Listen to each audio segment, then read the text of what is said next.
My name is Dwight Kay, and I'm the state representative from the 112th District. That's the Metro East, and I represent the cities of Edwardsville, Glen Carbon, Maryville, Collinsville, Fairview Heights. That's, again, Southern Illinois. Since January 2016, the Office of Auditor General has been under close scrutiny with respect to how his campaign funds were used while serving as an Illinois state legislator from the 76th District. As we stand here today, investigations are being conducted by both state and federal agencies. In addition, lawmakers have suggested that Mr. Mautino step down.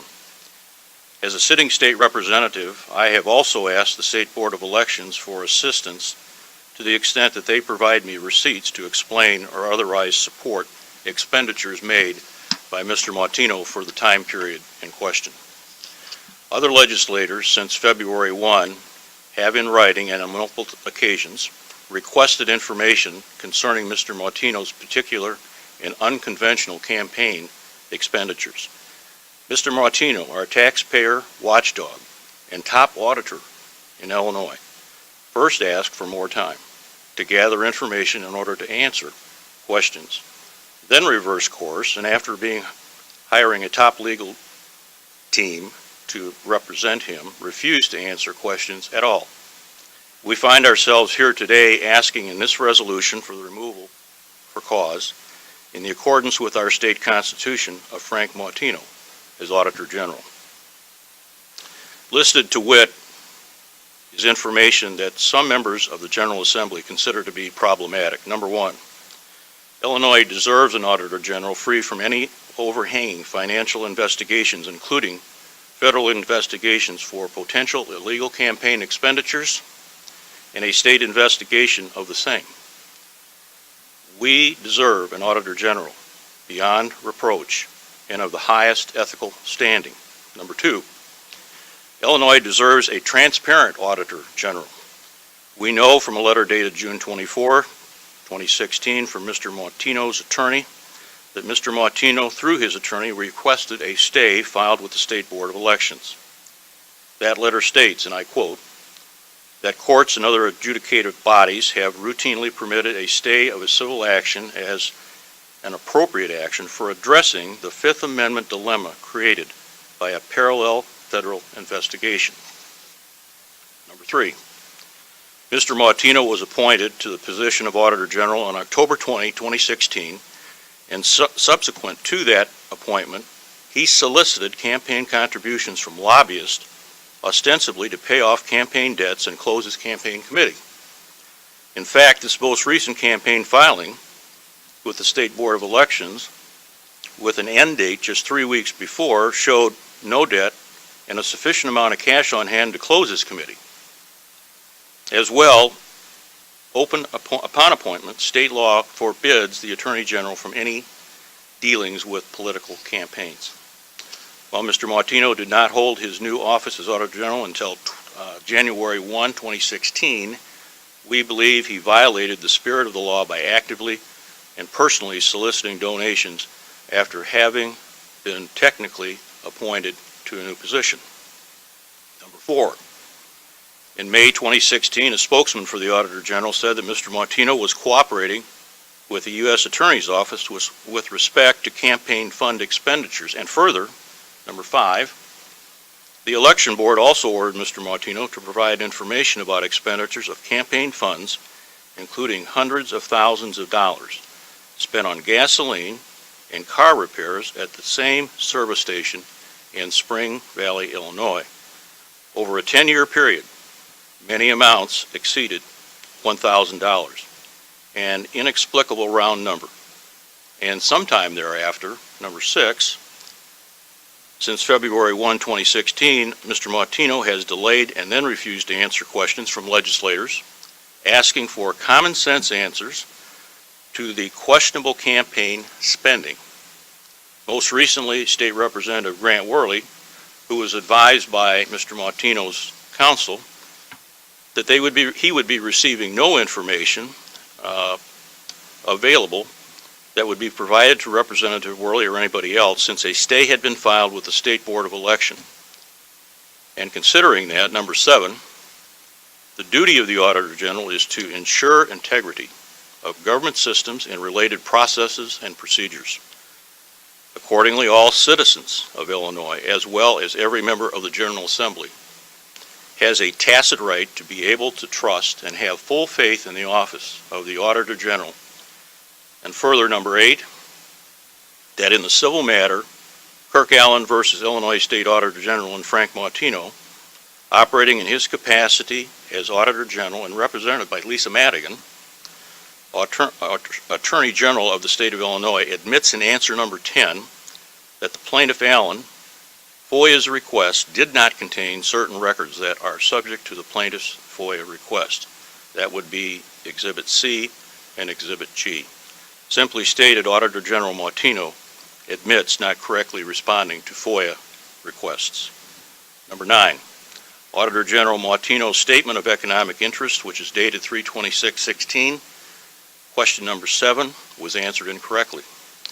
Question 7, list the name of any unit of government which employed the person making the statement during the preceding calendar year other than the unit of government in relation to which the person is required to file, close quotes. The answer provided by Auditor General Mautino is none.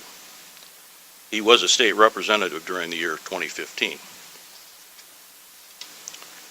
As the Auditor General labors under the weight of state and federal investigations, which should continue or may continue for a long time, the citizens of Illinois and the General Assembly must have complete, unreserved confidence that the Office of Auditor General is able to operate effectively and without the hint of scandal. For reasons cited, the Auditor General is not able to perform his audit duties with the trust and confidence that Illinoisans deserve. Transparency from the Auditor General is a position where transparency attends to itself vis-a-vis his job description. Illinoisans deserve a clean government, and Auditor General Mautino has done nothing to suggest that he's up to that task. Today, I, along with my colleagues, are filing HJR 158, affording Auditor General Mautino the opportunity to appear before each House prior to any removal and to respond to charges contained in the House Joint Resolution. Furthermore, pursuant to Section 3 of Article 8 of the Constitution of Illinois, that by the vote of 3/5 of the members elected to each House, the General Assembly that Mr. Mautino once served in would remove him from office as Attorney General of the state of Illinois immediately. With that, I'll entertain any questions as well as my colleagues.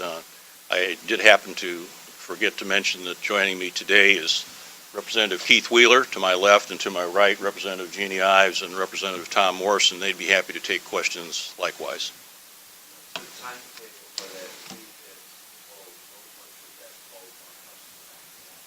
Well, everything in Springfield happens according to the wishes of Mike Madigan.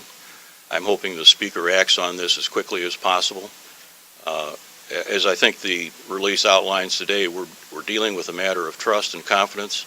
We're dealing with citizens in the state of Illinois who, frankly, have a hard time understanding how this has gone on for such a long period of time when they themselves, in a similar situation, probably wouldn't get such a break.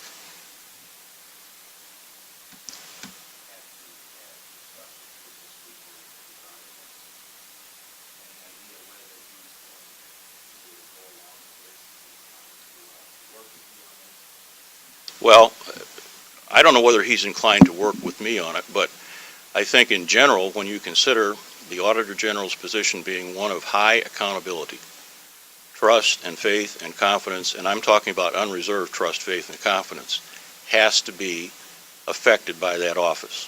And I think if the Speaker doesn't act, he's going to find a lot of pressure coming forward from members of the General Assembly and the general public. I have not.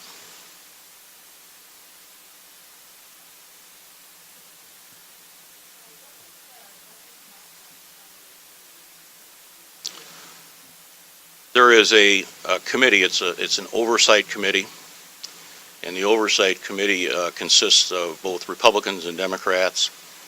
And in theory, they're to vet candidates very closely. And there was a process. I'm not sure how close the vetting was or how much screening was done, but there is a process for that.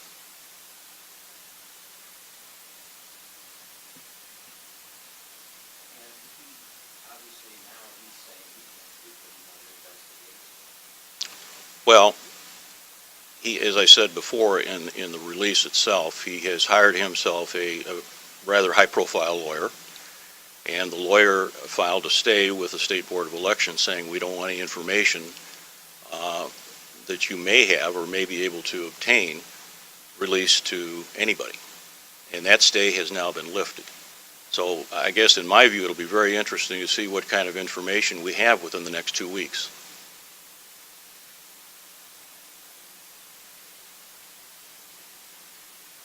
Very.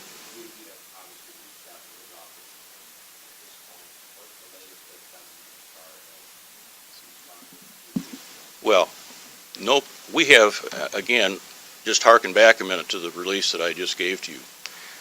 Numerous people have made requests for information and requested answers to questions, and nothing has been forthcoming. And now it appears that we have this Fifth Amendment that's hung over everything up until now. So we need to see, I guess, from a practical standpoint, if there's anything that will be coming out in the next 2 weeks. But at this point, I would just simply say this. You know, we're asking the Auditor General, who audits the State Board of Election, I guess, to audit them at some point in time. So we have a bit of a conflict here going on. But, sir, I guess to respond to your question directly, we've had 6 months of being stonewalled. And the general public doesn't like that, and I guarantee you the General Assembly doesn't like that. Thanks.